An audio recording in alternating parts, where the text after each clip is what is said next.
20 number तक बताए थे, 20 तक। 21 नंबर से आप लोग आसानी से बना सकते हैं। 21 नंबर से इधर करें कि यदि किसी लेंस द्वारा प्राप्त प्रतिबिंब वस्तु की अपेक्षा हमेशा सीधा और छोटा हो तो कैसा लेंस होगा।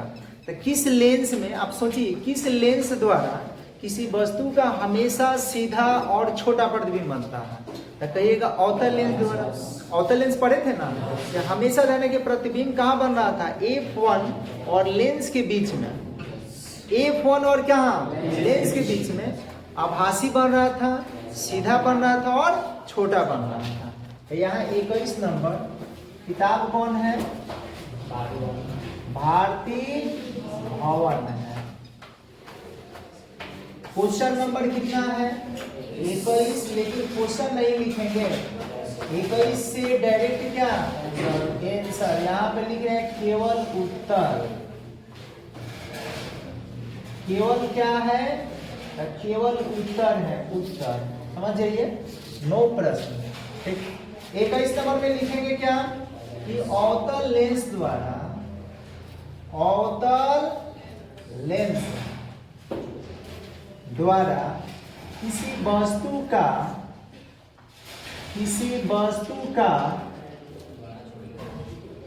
अवतल लेंस द्वारा, हमेशा कुछ ना कुछ गलती क्या है, अवतल लेंस द्वारा किसी वस्तु का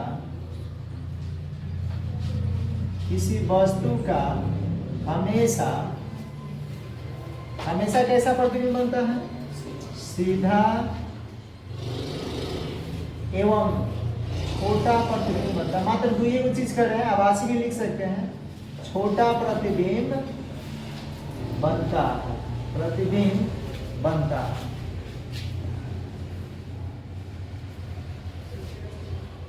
एक हो गया। 22 भी देख लीजिए। 22 नंबर में क्या कर रहे हैं कि उत्तल लेंस द्वारा किसी वस्तु का आवर्धित एवं आभासी प्रतिबिंब कब बनता है। लिख देंगे कि जब वस्तु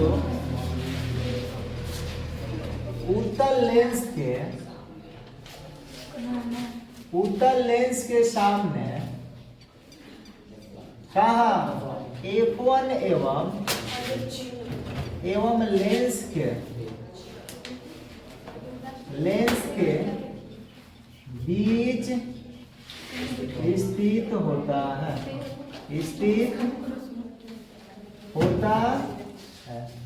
तब उसका प्रतिबिंब ध्यान रखिए कैसा बनता है, आवर्धित और सीधा। वो भी लिख दें, होता है तब उसका प्रतिबिंब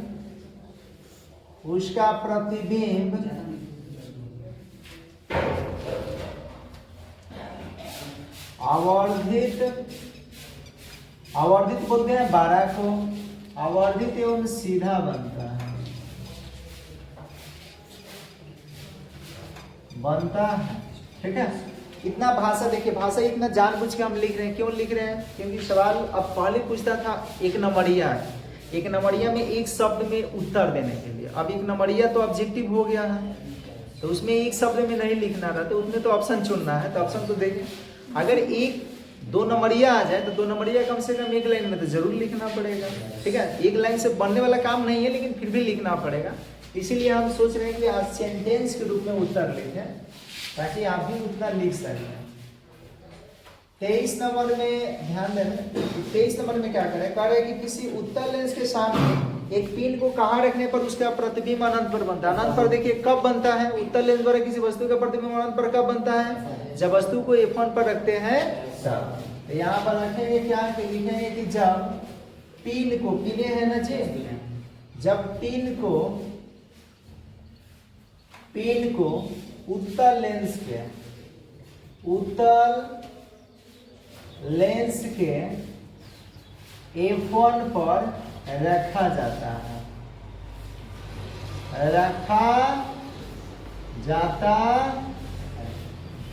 ठीक है, हाँ ठीक है।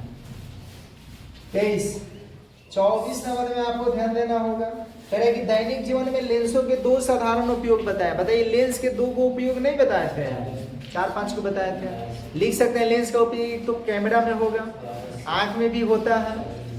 कैमरा के अलावा बोलिए दूरबीन हो गया, चश्मा हो गया, तो लिख दीजिए। क्या लिखेंगे? कैमरा एवं चश्मा में, चश्मा में, ठीक है, लेंस का उपयोग है। 25वां आप देखिए कि क्या कह रहा है, सिनेमा हॉल के पर्दे पर दिखने वाले चित्र वास्तविक है या आभासी? बोलिए कि जो चित्र तो वहां पे उतारा जाता है ना, तो चित्र कौन सा उतरता है, वास्तविक या आभासी? वास्तविक प्रतिबिंब। तो सिनेमा हॉल में दिखने वाले जो प्रतिबिंब होता है पर्दे पर, यही ना है, सिनेमा हॉल के पर्दे पर दिखने वाले चित्र कैसा होता है? वास्तविक, क्योंकि वास्तविक प्रतिबिंब को ही पर्दे पर उतारा जा सकता है। यहाँ पे लिखेंगे क्या? सिनेमा, सिनेमा हॉल के पर्दे पर दिखने वाले प्रतिबिंब कैसा होता है? वास्तविक होता है, वास्तविक होता है, होता है। अब कोई पूछ दे कारण, तब आपको लिखना है क्या? क्योंकि वास्तविक प्रतिबिंब को ही पर्दे पर क्या किया जा सकता है? उतारा जा सकता है। यहाँ पे लिख देंगे क्योंकि वास्तविक प्रतिबिंब को ही पर्दे पर उतारा जा सकता है, उतारा जा सकता है।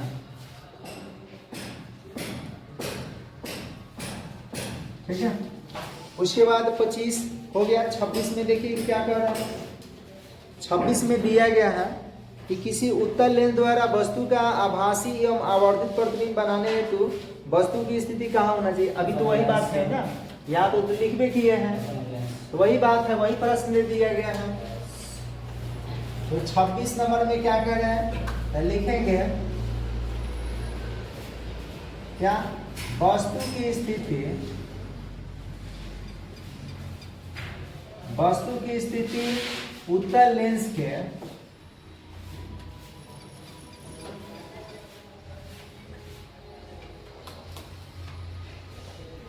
उत्तल लेंस के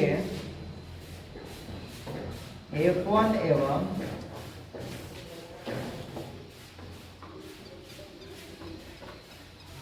उत्तल लेंस के सामने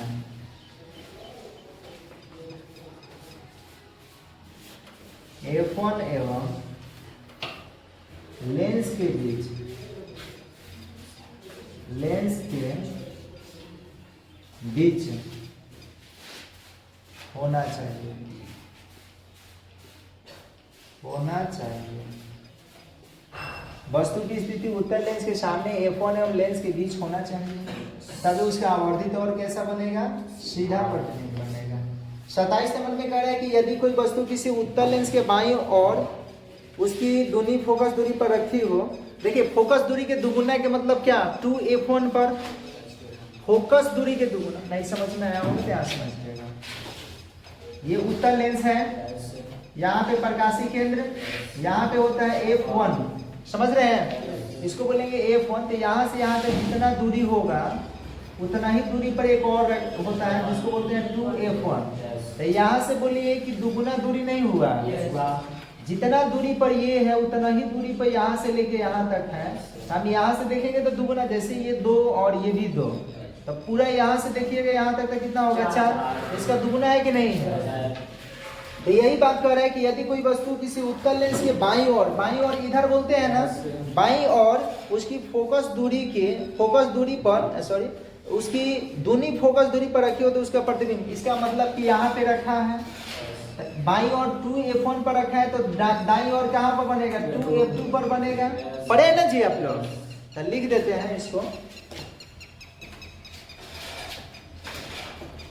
क्या करें? यदि कोई वस्तु किसी उत्तल लेंस के बाईं ओर, लिखेंगे यदि कोई वस्तु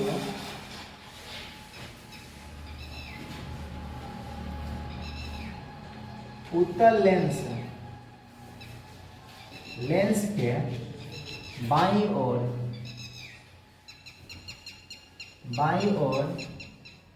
दूनी फोकस दूरी पर दूनी फोकस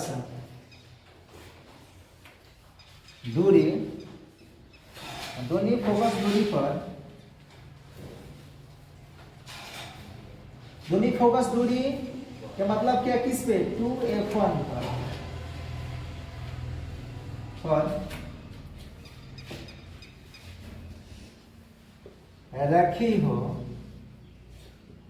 तब उसका प्रतिबिंब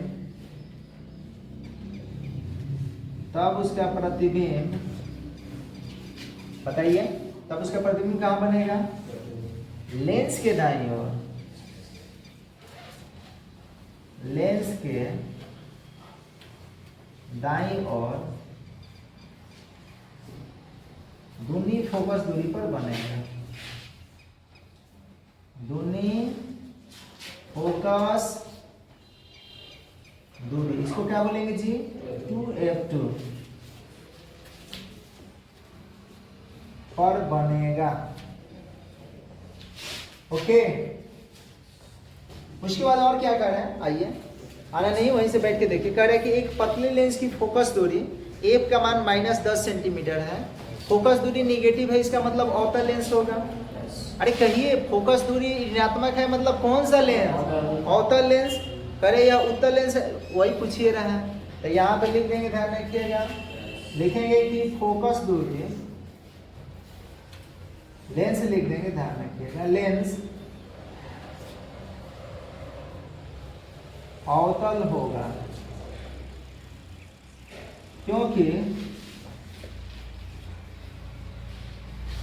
फोकस दूरी क्या है जी, ऋणात्मक, ठीक है, इतना नोट कीजिए 1 मिनट में।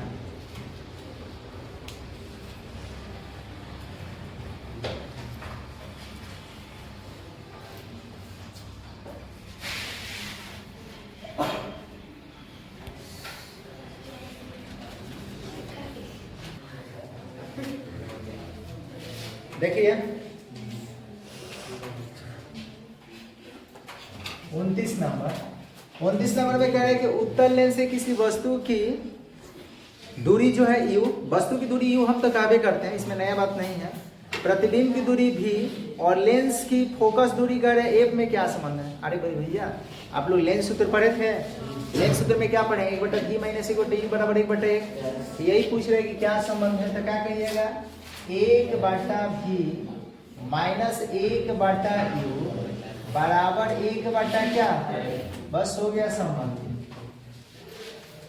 30 नंबर में कह रहा है कि किसी लेंस से किसी वस्तु की दूरी u, प्रतिबिंब की दूरी v और लेंस द्वारा प्राप्त आवर्धन m में क्या संबंध है। फिर वही बात आ गया ना, m के लिए क्या बताए थे, याद है, v/u बताए थे, ये कल बताए थे, तो ये आराम से आपको लिख लेना है और चील मारना है बैठ के, ठीक है। फिर क्या कह रहे हैं कि किसी लेंस की फोकस दूरी और उसकी क्षमता में क्या संबंध है। गजब की बात है भाई, क्षमता बराबर बताए थे ना 1/ फोकस दूरी, या इसको ऐसे भी लिख सकते हैं कि फोकस दूरी बराबर 1/ क्षमता, तो हो गए। और क्या 32 नंबर में कह रहे हैं कि लेंस की क्षमता के ऐसे मात्रक बताए थे, डायोप्टर, तो लिखेंगे लेंस की क्षमता का एसआई मात्रक क्या लिखिएगा, डायोप्टर,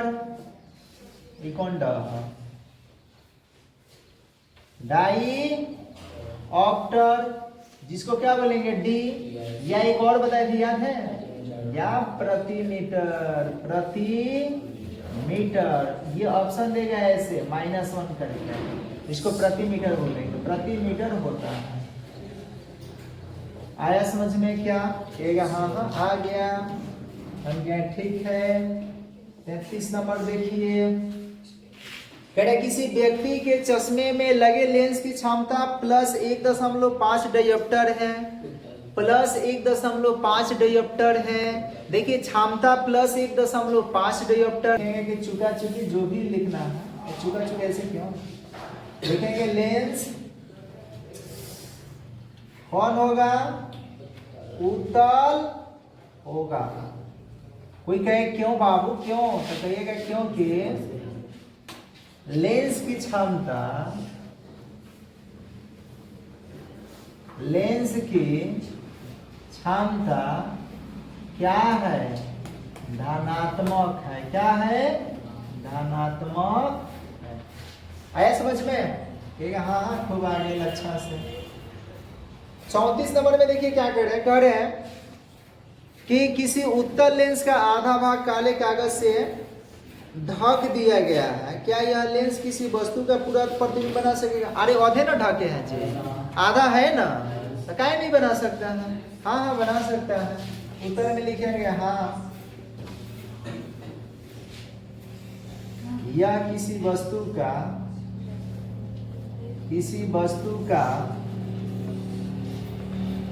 पूरा कह रहे हैं, पूरा प्रतिबिंब बना सकेगा, पूरा प्रतिबिंब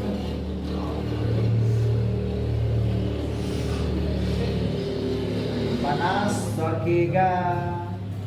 ठीक है। 35 नंबर देखिए, 35 नंबर में कह रहे हैं कि लेंस प्रतिबिंब कैसे बनाता है। अरे शुरू में बताए थे कि कोई भी प्रतिबिंब कैसे बनता है, जब उस पर प्रकाश पड़ता है, अब पढ़कर अपवर्तित लेंस में कह रहे हैं। दर्पण होगा तो परावर्तन, और लेंस होगा तो अपवर्तन। तो लेंस कैसे प्रतिबिंब बनाएगा, प्रकाश के अपवर्तन द्वारा। तो लिखेंगे, ध्यान रखिएगा, ये लिखेंगे कि लेंस प्रकाश के अपवर्तन द्वारा क्या बनाता है, प्रतिबिंब बनाता है। एनीबडी कोई प्रॉब्लम होगा तो आप भूलिएगा। ठीक है। उसके बाद 36 नंबर में कह रहा है कि इसी लेंस की क्षमता 1 डायोप्टर है, इसे परिभाषित करें। बहुत इंपॉर्टेंट है, समझ लीजिए। 1 डायोप्टर यहां पे लिख देते हैं। 1 डायोप्टर की परिभाषा याद रखिएगा, 1 डायोप्टर की परिभाषा यहां पर हाइफन देके लिख देते हैं, समझ रहे हैं ना। अरे बोलिए समझिएगा नहीं, इसको पढ़ लीजिए ना। 1 डायोप्टर की परिभाषा समझिए। पहले आप बताइए कि P बराबर क्या होता है। कहिएगा P बराबर 1/1। अगर ये फोकस दूरी 1 मीटर हो जाएगा तो 1 में 1 से भाग लगाएंगे तो बोलिए क्या होगा, 1/1 बराबर क्या होगा, P बराबर भी 1 ही आएगा। इसका मतलब क्या कहेंगे कि 1 मीटर फोकस दूरी वाले, क्या कहेंगे, 1 मीटर फोकस दूरी वाले लेंस की क्षमता को क्या कहेंगे, 1 डायोप्टर। अरे कितना आसान है, बोलिए। 1 मीटर फोकस दूरी वाले लेंस की क्षमता को क्या कहेंगे, 1 डायोप्टर। लिख देते हैं, लिखेंगे 1 मीटर, लिख लीजिएगा ना इसको, मिटा दीजिए। 1 मीटर फोकस दूरी वाले, फोकस दूरी वाले लेंस की क्षमता को क्या कहेंगे भाई, इसे बता दो क्या कहेंगे, 1 डायोप्टर कहेंगे।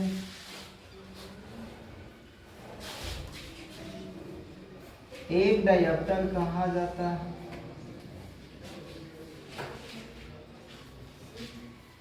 कोई problem, no problem, no problem. ठीक है। आइए 37 नंबर में क्या करें उसको सुन लेते हैं, इसका भी बात मानना जरूरी है।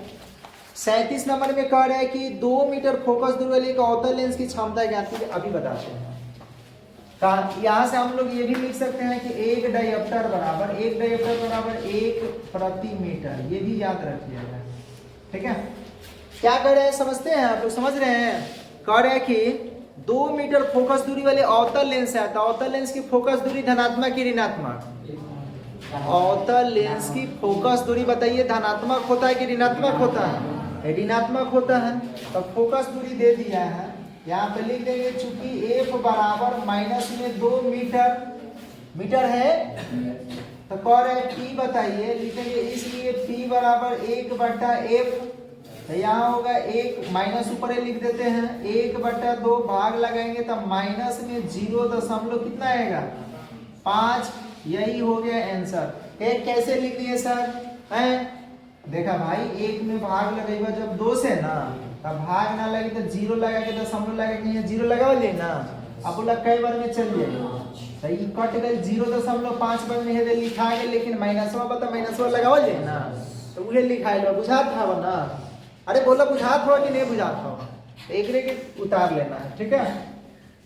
अब यहाँ पे और कुछ कह रहे हैं क्या, कह रहे हैं हाँ बहुत कह रहे हैं। 38 नंबर में देखिए क्या कह रहे हैं, 38 नंबर में कहता है कि 2 मीटर फोकस दूरी वाले उत्तल लेंस है। अरे भैया उत्तल लेंस की फोकस दूरी धनात्मक होता है ना, हो तो लिख देंगे चूंकि 1 बराबर इतना, इसलिए P बराबर 1/f यानी 1/2, तो यही आएगा, लेकिन प्लस में आएगा 0.5D। बोलिए क्या प्रॉब्लम है? कुछ नहीं, एक और है यहाँ तो 39 नंबर देख लीजिए ताकि ये खत्म हो जाए। करे एक लेंस की क्षमता प्लस 5D है, तो लेंस की क्षमता को किसके द्वारा सूचित करेंगे? अरे बोलिए लेंस की क्षमता को किसके द्वारा? तो P बराबर प्लस 5D है, तो प्लस में आ गया, इसका मतलब उत्तल लेंस होगा। बोलिए उत्तल लेंस होगा ना, तो कहता कि यह किस प्रकार का लेंस है? अरे भैया लेंस पूछा था, लिख दिए, ध्यान रखिएगा कि चूंकि P बराबर प्लस 5, इसलिए लेंस जो होगा, लेंस कौन सा होगा? उत्तल होगा। इसको आप लोग लिख सकते हैं,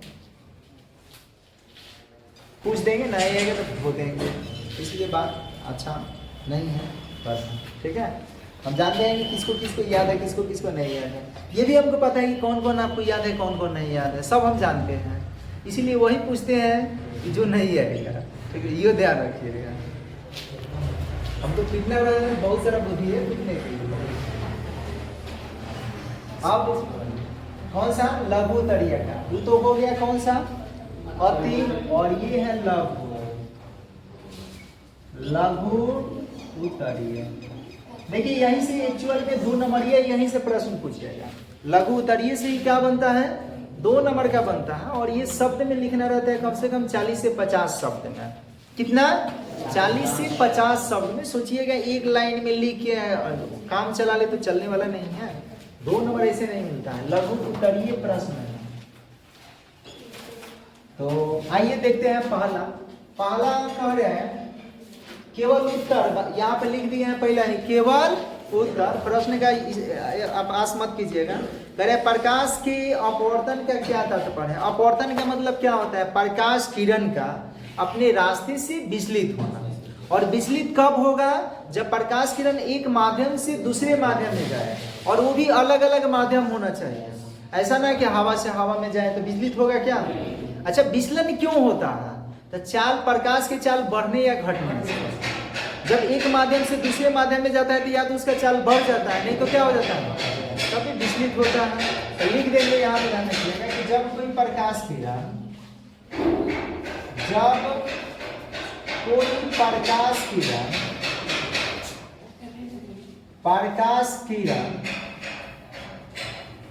एक माध्यम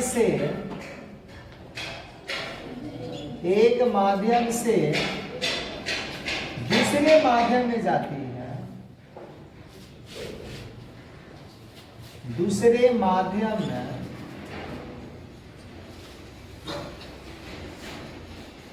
जाती है, तब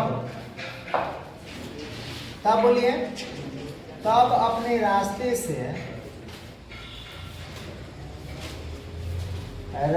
से विचलित हो जाती है, विचलित हो जाती है।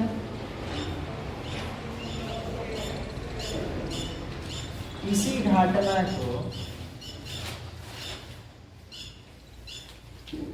घटना को प्रकाश का क्या कहते हैं? प्रकाश का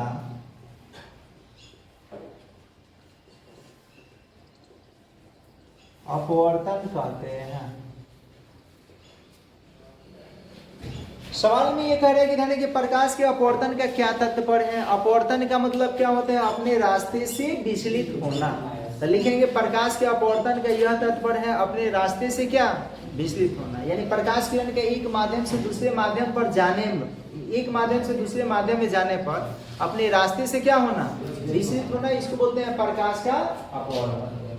ठीक है, तो उसको भी आप लिख सकते हैं अथवा ऐसे लिख सकते हैं उसको, अथवा क्या कहेंगे,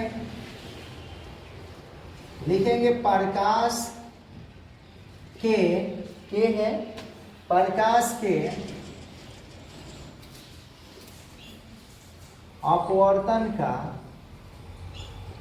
यह तात्पर्य है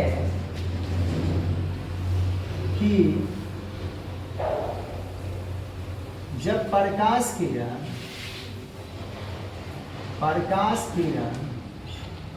एक माध्यम से दूसरे माध्यम में, एक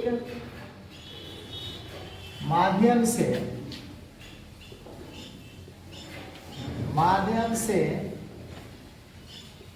दूसरे माध्यम में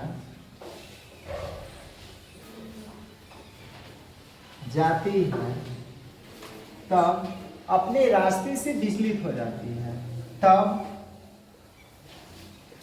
अपने रास्ते से विचलित हो जाती है।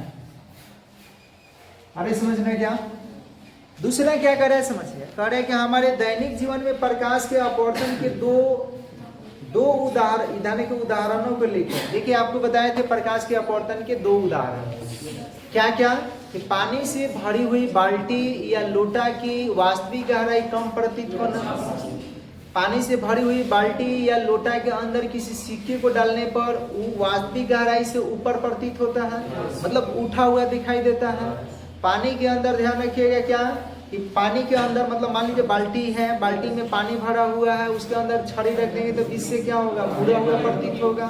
तो इसको लिख ना लीजिएगा, तो इसको छोड़ देते हैं। ठीक है, कहाँ पे, तब अपने रास्ते से विचलित हो जाते हैं। ठीक है, अब कह रहे हैं समझिए तीसरा नंबर, कि प्रकाश की किरण का अपवर्तन दिखाने के लिए किरण रे खींचे, लेकिन यहाँ पे कह रहे हैं जब प्रकाश किरण विरल माध्यम से सघन माध्यम में जाती है, जब सघन इहो बनाए थे, अगर फिर भी नहीं आपको पता है तो यहाँ पर देख लीजिए। कह रहे कि प्रकाश किरण सघन माध्यम से पहले, कई गो प्रश्न है, दो गो, पहला स्थिति में कहाँ से जा रही है, विरल माध्यम से सघन माध्यम, क ए और बी है, ए नंबर के लिए लिख रहा है। देखिए सबसे पहले तो एक अभिलंब बनाइएगा, बढ़िया वाला बनाते हैं फिगर, क्यों, यहाँ हो गया एक अभिलंब, और ये हो गया ध्यान रखिए अंतरापृष्ठ, इसको क्या बोलेंगे जी, अंतरापृष्ठ, पता है अंतरापृष्ठ, अंतरापृष्ठ क्या करता है, दो माध्यमों को अलग करता है। नीचे वाला कह रहा है कि विरल माध्यम, कोई जरूरी नहीं कि नीचे, ऊपर से भी प्रकाश ला सकते हैं, अगर ऊपर से ला रहे हैं तो ऊपर विरल, नीचे से ले जा रहे हैं तो नीचे, ये विरल है और ये क्या है, सघन। करे प्रकाश किरण विरल से जा रही है, तो विरल से यहाँ प्रकाश किरण देखिए जा रही है, दिख रहा है, हाँ दिख रहा है, ये प्रकाश किरण जा रही है। अब बोलिए कि विरल से जब सघन में जाएगी तो इसका चाल घटेगा कि बढ़ेगा, प्रकाश किरण जब विरल से सघन में जाएगा तो इसका चाल घटेगा कि बढ़ेगा, सभी लोग बोलिए, आप लोग क्यों, इसका चाल क्या होगा, रुकिए बुलवा देते हैं अभी तुरंत, इसका चाल क्या होगा, बढ़ेगा, बढ़ेगा, घटेगा, तो घटेगा तो अभिलंब की ओर मुड़ेगा, तो ये हो गया इधर चला गया, इसको बोलेंगे अभिलंब, ये है अंतरापृष्ठ, यहाँ पे हो गया अभिलंब, और ये क्या है, ये है अंतरापृष्ठ, इसको बोलिए कौन सा कोण कहेंगे, आई, इसको कौन सा कोण कहेंगे, आर कहेंगे। ये तो आप ध्यान रखिए आपतन बिंदु है। दूसरा कह रहा है कि प्रकाश, यहीं पे बनाते हैं बी नंबर के लिए, फिर वही काम करेंगे, एक अभिलंब बनाएंगे, एक अंतरा पृष्ठ बनाएंगे। लेकिन अब फिर बार में कह रहा है कि प्रकाश सघन से जा रहा है, सघन से किधर, विरल में जा रहा है। तो सघन से विरल में ले जाइए। देखिए ये प्रकाश किरण ऐसे जाएगा, आपतन बिंदु पर पड़ेगा। आपतन बिंदु पर पड़ेगा तो सघन से विरल में जाने पर प्रकाश की चाल बढ़ता है कि घटता है? बढ़ता है तो अभिलंब से दूर भागेगा। तो ये अभिलंब से क्या होगा, ये पंचीछू कैसे हो गया, ये अभिलंब से दूर भाग गया। इसको बोलेंगे अंतरा पृष्ठ, अंतरा। ये वाला क्या है, अभिलंब है। और यहाँ पे इसको आपतन बिंदु बोलेंगे, इसको आई बोलेंगे, इसको क्या बोलेंगे, आर बोलेंगे। ठीक है, इसको लिख लेना।